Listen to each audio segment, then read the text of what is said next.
5 minutes. The chair recognizes the gentleman from Wisconsin. Thank you, Mr. Chairman. The folders that I'm holding here represent our dysfunctional federal bureaucracy.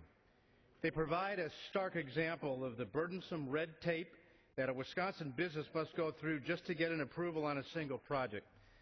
Mr. Chairman, in this folder is when the county controls the project.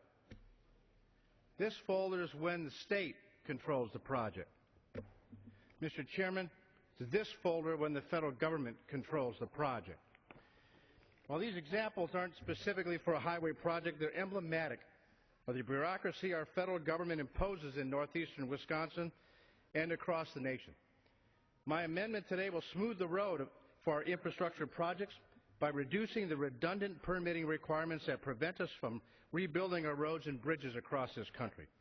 My amendment includes many of the practical reforms that I and my colleagues on the Transportation Committee have championed under the Chairman Micah's leadership. Today, the average lifespan of a construction project is 15 years, but only 5 of those years involve actual on-the-ground construction. Let me say that again.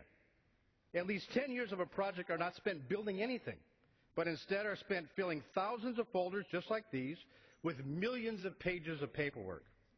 My amendment expedites this. In some cases, we can cut this timeline in half merely by allowing the federal and state agencies to work together.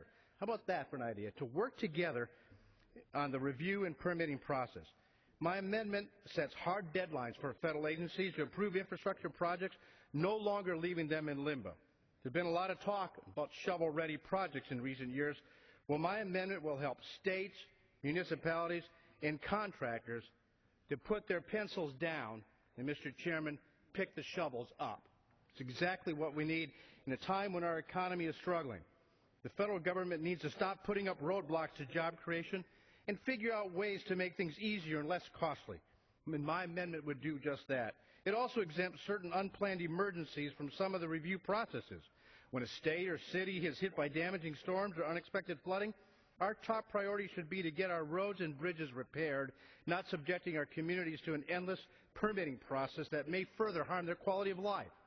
Mr. Speaker, the bill before us today is not perfect, but then again, no bill ever is.